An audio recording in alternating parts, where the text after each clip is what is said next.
Hello everyone, मैं पलक कासिफ स्वागत करती हूँ आपके अपने यूट्यूब चैनल बिहार एकेडमिक पे। और आज हम लोग देखेंगे बिहार एंट्रेंस एग्जाम पॉलिटेक्निक के कुछ एमसीक्यू, उसका क्वेश्चन सीरीज हम लोग देखेंगे और उसको डिस्कस करेंगे। ठीक है, तो आज सबसे पहले क्वेश्चन से हम लोग इसकी शुरुआत करेंगे। तो आइए देखते हैं कि हमारा पहला क्वेश्चन क्या है। हमारा पहला क्वेश्चन है, एनिलीन का उपयोग किया जाता है। Aniline is used in, aniline क्या है? एक ऑर्गेनिक कंपाउंड है। उसका पूछ रहा है कि इसका यूज कहाँ किया जाता है एनिलीन का। एनिलीन का स्ट्रक्चर होता है, एनिलीन का स्ट्रक्चर आप लोगों को पता होगा। ये क्या है? एनिलीन का NH3 ऊपर में रहता है और ये है हमारा एनिलीन का स्ट्रक्चर। ठीक है, एनिलीन है। तो इसका यूज हम लोग कहाँ करते हैं, कहाँ इसका यूज होता है एनिलीन का? तो हमारे पास चार ऑप्शंस है इसके। चार ऑप्शंस क्या क्या है? फर्स्ट ऑप्शन है ऊन के क्रिम्पिंग में। क्रिम्पिंग जो होता है ना, धुनाई जिसको बोलते हैं, क्रिम्पिंग ऑफ ऊल, उसके क्रिम्पिंग में होता है। या रजक उद्योग में, डाई इंडस्ट्री में, जो कलर्स होते हैं ना, हमारे कलर्स बनाए जाते हैं उस इंडस्ट्री में। थर्ड ऑप्शन है श्रेष्ठ बनाने में, मेकिंग एडहेसिव। एडहेसिव मतलब क्या? चिपकने वाला कोई भी ग्लू हो गया, ये सब जो चीज होते हैं ना, उसको बनाने में। या फोर्थ, जल्दी सूखने वाली वर्निस के निर्माण में, क्विक ड्राइंग वर्निस मैन्युफैक्चरिंग। चारों में से इसके कौन से ऑप्शन सही होंगे? तो जो हमारा एनिलीन है ना, ये ऑर्गेनिक कंपाउंड है, ये कहाँ यूज होता है? डाई इंडस्ट्री में। जो हमारे कलर्स होते हैं ना, इंडस्ट्री में जो कलर्स बनाए जाते हैं जिस इंडस्ट्री में, वहां पे हम लोग का एनिलीन जो होता है वो यूज होता है। तो हमारा राइट ऑप्शन इसका क्या हुआ? Option number B. ओके, रजक उद्योग में। ओके, नेक्स्ट क्वेश्चन देखेंगे हम लोग। क्वेश्चन नंबर 2 है, आइसोप्रीन एक लक है। Isoprene is a monomer of, isoprene किस चीज का मोनोमर है? मोनोमर मतलब एक यूनिट, एक उसका जो यूनिट होता है वो किस चीज का आइसोप्रीन मोनोमर है। तो इसका आइसोप्रीन का हम लोग केमिकल नेम देखेंगे, क्या होता है? 2 मिथाइल, 2 मिथाइल 1 3 ब्यूटाडीन। क्या होता है? 2 मिथाइल 1 3 ब्यूटाडीन। ठीक है, इसका केमिकल नेम है। तो इसका यूनिट क्या होता है? आइसोप्रीन इज मोनोमर, किस चीज का ये यूनिट है? वन जो है 2 मिथाइल 1 3 ब्यूटाडीन। तो चार हमारे पास ऑप्शन है, स्टार्च का, ठीक है, बी है संश्लेषित रबर का, सिंथेटिक रबर का, ऑप्शन सी है पीवीसी का, ऑप्शन डी है प्राकृतिक रबर का, नेचुरल रबर का। तो जो हमारा आइसोप्रीन होता है ना, ये क्या होते हैं? ये हमारे जो टायर्स में, व्हीकल्स के टायर्स जो बनते हैं ना, उसमें ये यूज किए जाते हैं उसको बनाने में। और इसका ऑर्डर क्या होता है? पेट्रोलियम लाइक इसका स्मेल होता है। तो जो हमारा आइसोप्रीन है वो कौन से कहाँ पे यूज हो जाता है?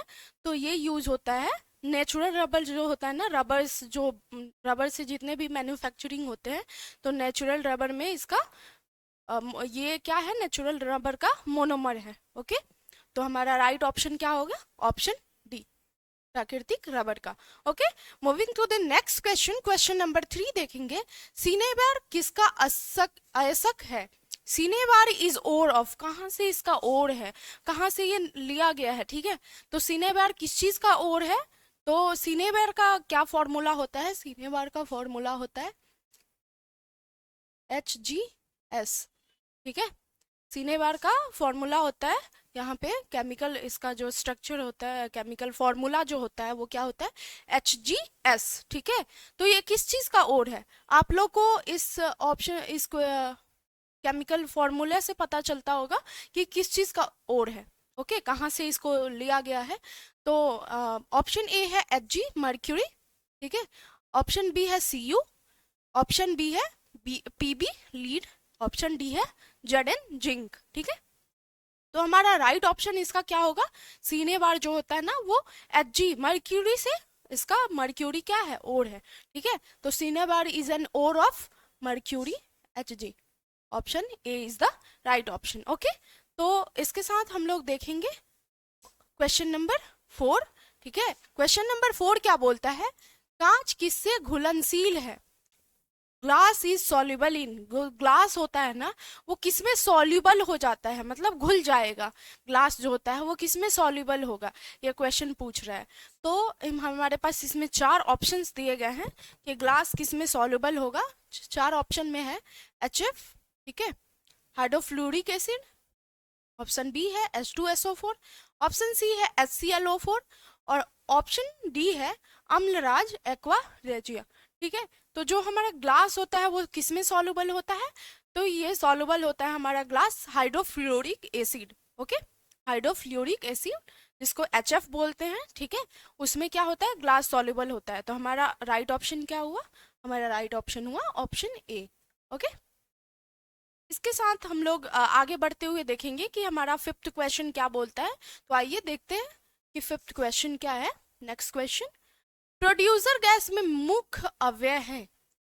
प्रोड्यूसर गैस जानते हो, तो जो इसका मुख्य कंपोनेंट, अव्यय मतलब कंपोनेंट, तो मेन कंपोनेंट क्या है प्रोड्यूसर गैस का, ये पूछ रहा है।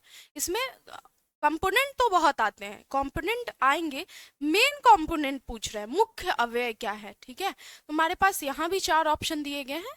ऑप्शन ए में है CO2 और N2, ठीक है, CO2 and N2। Option B में है CO2 और H2, कार्बन डाइऑक्साइड और hydrogen.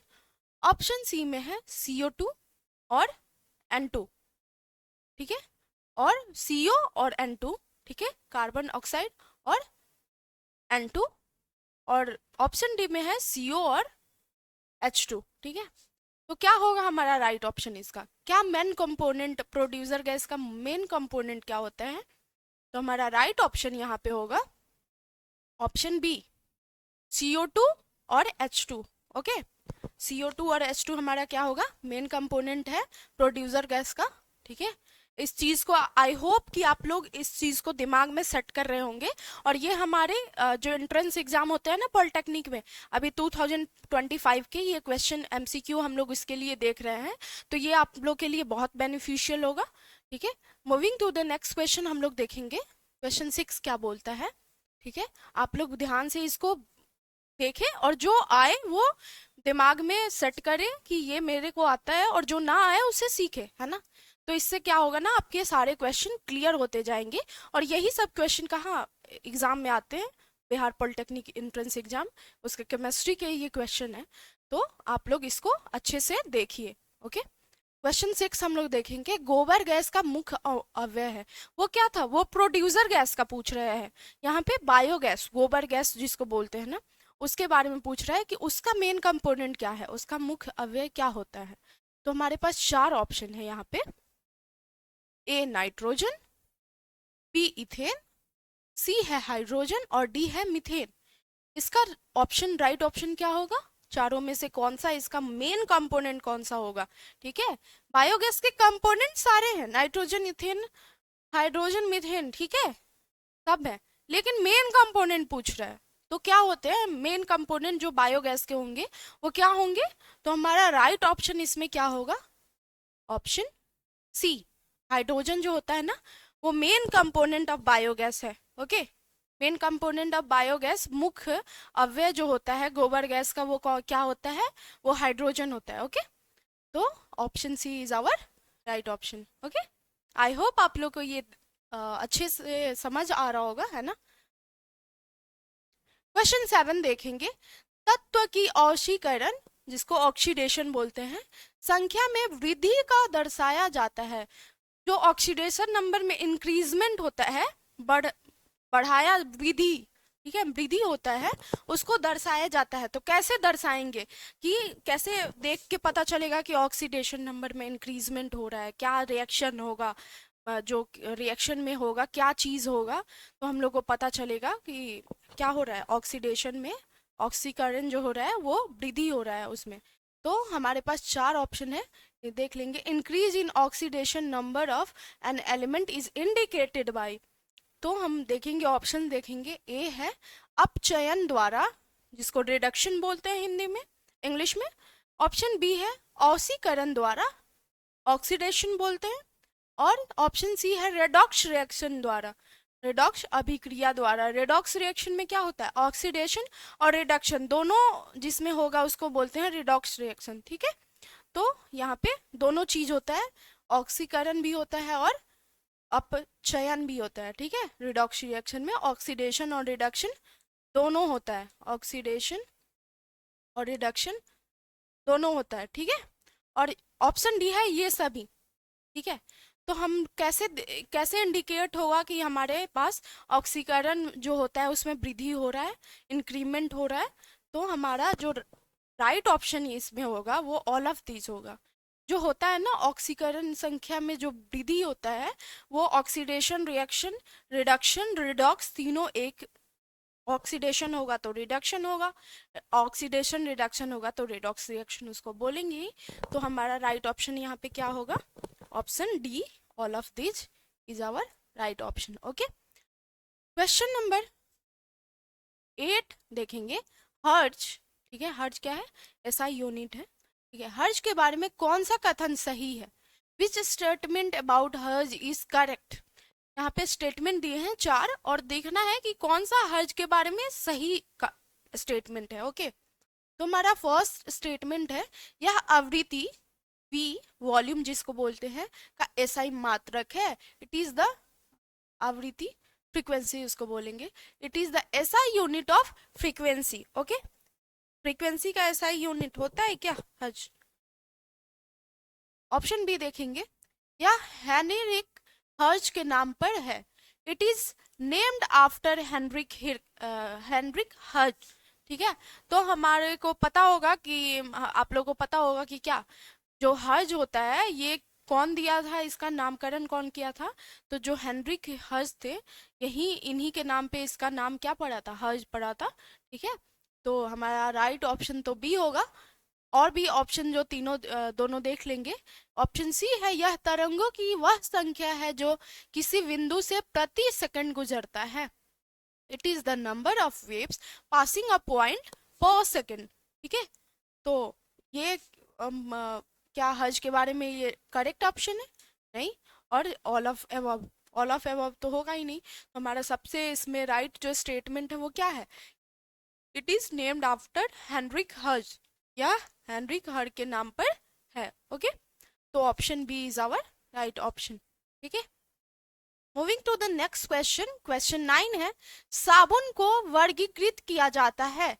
Soap can be classified, soap जो साबुन होता है उसका केमिकल फॉर्मूला पता है क्या आप लोगों को, क्या होता है इसका केमिकल फॉर्मूला होता है, ध्यान से याद रखना इसको। सोप का केमिकल फॉर्मूला आता है C17H35, ठीक है, H34 होता है।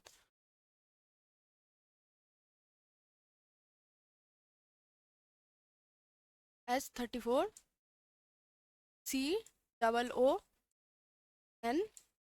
ओके। तो हर जो सोप है इसका केमिकल फॉर्मूला है होता है 35 होगा, सॉरी फॉर दैट, थोड़ा डाउट है आप लोग एक बात। हाँ, H2N+1 होता है ना, C17H35COONA, ये क्या है, सोप का केमिकल फॉर्मूला होता है, ठीक है। तो soap can be classified as क्या होता है, ईस्टर के रूप में। ऑप्शन ए है ईस्टर के रूप में, ऑप्शन बी है ईथर के रूप में, ऑप्शन सी है कार्बोहाइड्रेट के रूप में, और ऑप्शन डी है वसीय अम्लों में के सोडियम लवर, जिसको sodium salt of fatty acid बोलते हैं। तो चारों में से कौन सा ऑप्शन सही होगा। सोप के बारे में पढ़ा है आप लोग ने, सोप क्या होता है, sodium salt of fatty acid, उसको क्लासिफाई किया जाता है कैसे, sodium salt of fatty acid, ठीक है। तो ऑप्शन डी हमारा क्या होगा, राइट ऑप्शन होगा। Moving to the next question, question number 10 है, निम्नलिखित में से कौन सा अणु शून्य द्रविधुर आघूर्ण रखता है। डायपोल मोमेंट पढ़ा है क्या। तो यहाँ पे पूछा जा रहा है, which of the following molecules has zero dipole moment. Zero dipole moment कि कौन से यहाँ पे कौन से एलिमेंट है जिसका डाइपोल मोमेंट क्या होता है, जीरो होता है। तो हमारे पास चार ऑप्शन है। ऑप्शन ए है HF hydrofluoric acid, option B है H2O वाटर, ऑप्शन सी है BF3, ऑप्शन डी है CHCl3। इसको क्लोरोफॉर्म भी बोलते हैं।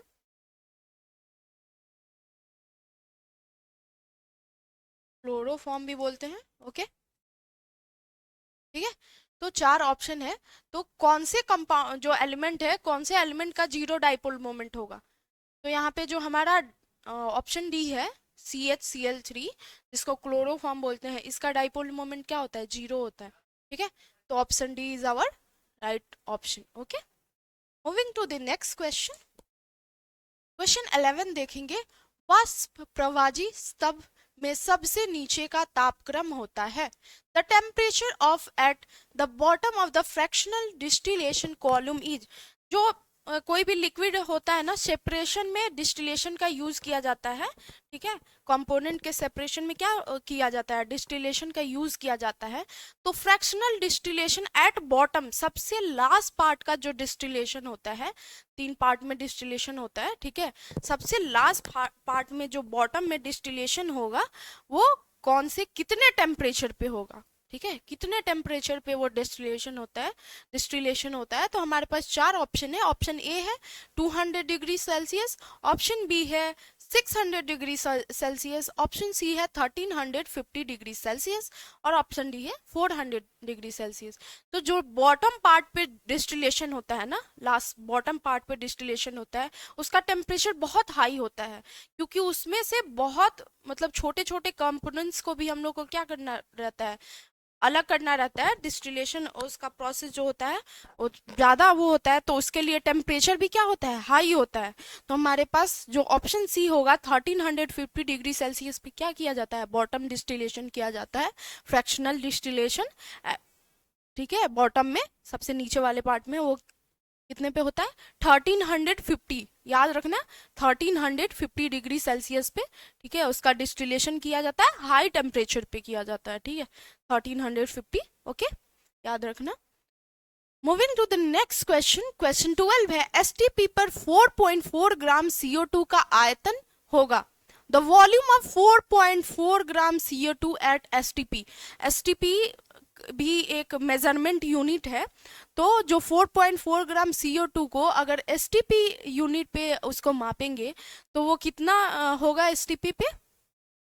तो हमारे पास चार ऑप्शन है। ऑप्शन ए है 22.4 लीटर, ऑप्शन बी है 2.24 लीटर, ऑप्शन सी है 224 लीटर, और ऑप्शन बी है 4.48 लीटर। तो जो हमारा 4.4 ग्राम CO2 का जो STP पे मेजरमेंट होगा वो कितना होगा? 2.24 लीटर। ठीक है, तो हमारा राइट ऑप्शन इसमें क्या होगा? Option B. ठीक है, ऑप्शन बी है 4.4 ग्राम CO2 का STP पे कितना वॉल्यूम होगा? तो 2.24 लीटर। ठीक है, okay. Moving to the next question. An alkyl समूह का सामान्य सूत्र है, general formula of alkyl group. Alkyl group, ठीक है, तो एल्काइल ग्रुप का जनरल फॉर्मूला पूछ रहा है। अभी मैंने वहां पे सोप का फॉर्मूला लिख रही थी ना, तो मैंने बताया था, बोली थी मैं कि जनरल फॉर्मूला क्या होता है। जनरल फॉर्मूला क्या होता है अल्काइल ग्रुप का?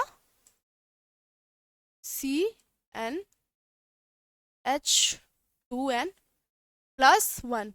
ओके, इसका जनरल फॉर्मूला होता है अल्काइल ग्रुप का CnH2n+1। तो चारों ऑप्शन में से हम लोग देखेंगे CnH2n तो ठीक है, ये n इसका मतलब हुआ नंबर्स। ठीक है ना,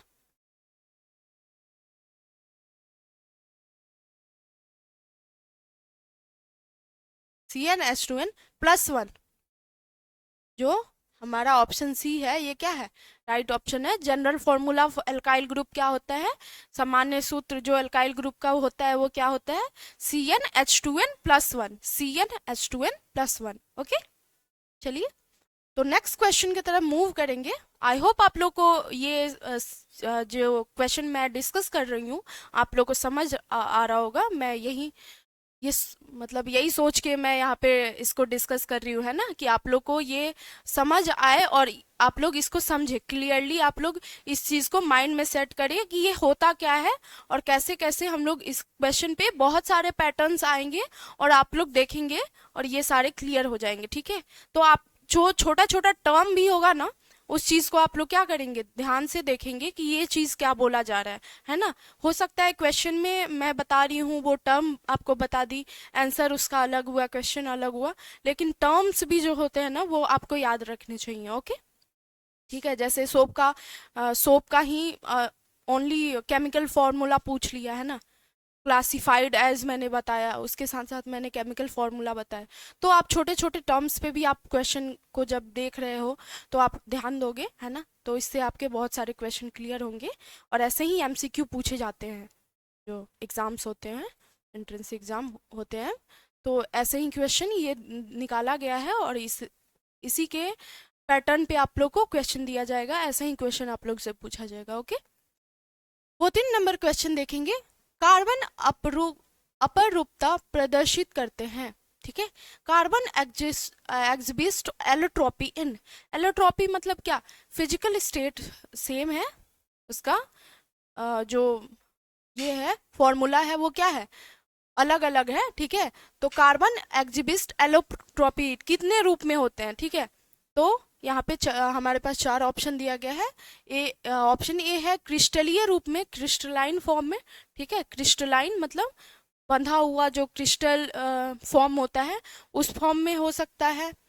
फिजिकल स्टेट में इसमें क्या होते हैं, चेंजेस होते हैं, ठीक है, एलोट्रोपी मतलब। और कंपाउंड क्या होगा, सेम होगा, फिजिकल स्टेट में जो चेंजेस होंगे, ठीक है। तो कार्बन कितने चेंजेस में यहाँ पे बताना है कि प्रदर्शित कितने रूप में करते हैं, ठीक है। Carbon exhibits allotropy in, option A है क्रिस्टलीय रूप में, क्रिस्टलाइन फॉर्म में, ऑप्शन बी है एमोर्फस रोआहीन रूप में, एमोर्फस फॉर्म में, ऑप्शन सी है ए और बी दोनों, बोथ ए एंड बी, और ऑप्शन डी है इनमें से कोई नहीं। तो जो हमारा कार्बन है ना, कार्बन दोनों फॉर्म में, क्रिस्टलाइन और एमोर्फस दोनों फॉर्म में ये एग्जिबिस्ट करता है, ठीक है। तो हमारा जो ऑप्शन सी होगा वो क्या होगा, राइट ऑप्शन होगा, ये होगा ऑप्शन सी, ए और बी दोनों होगा, क्रिस्टलाइन और एमोर्फस दोनों फॉर्म में क्या कार्बन एग्जिबिस्ट करता है, ठीक है, एग्जिट दोनों फॉर्म में करता है, इसका एलोट्रोपी दोनों होता है, ओके। तो लास्ट क्वेश्चन है हमारा ये 15 नंबर क्वेश्चन, आई होप ये लास्ट क्वेश्चन है। तो लास्ट क्वेश्चन क्या बोलता है हम लोग का, निम्न में से कौन सा जल से अप्रवाहित है, अप्रभावित है, मतलब अनअफेक्टेड, है ना। Which of the following is unaffected by water, जो वाटर से अफेक्ट नहीं करता है। तो कौन सा ऐसा यहाँ पे एक एलिमेंट है जो वाटर से क्या हो, अनअफेक्टेड होगा, अप्रभावित होगा। तो हमारे पास चार ऑप्शन है, ऑप्शन ए है कार्बन, ऑप्शन बी है सिलिकॉन, ऑप्शन सी है जर्मेनियम, ऑप्शन डी है ऑल ऑफ दोज, मतलब सभी, ये सभी, ठीक है। तो जो ये तीनों जो है ना, कार्बन, सिलिकॉन और जर्मेनियम, ये तीनों वाटर से अफेक्ट नहीं होते हैं, अनअफेक्टेड रहते हैं, ठीक है। तो हमारा राइट ऑप्शन यहाँ पे क्या होगा, option D, all of this, okay. तो थैंक यू एवरीवन, आज के लिए इतना ही, ठीक है। ऐसे ही कर करके हम लोग क्या करेंगे, बहुत सारे क्वेश्चन प्रैक्टिस करेंगे, बहुत सारे एमसीक्यू देखेंगे, और यहीं पे हम लोग आज अपने सेशन को एंड करते हैं। Thanks for today, thank you, good evening.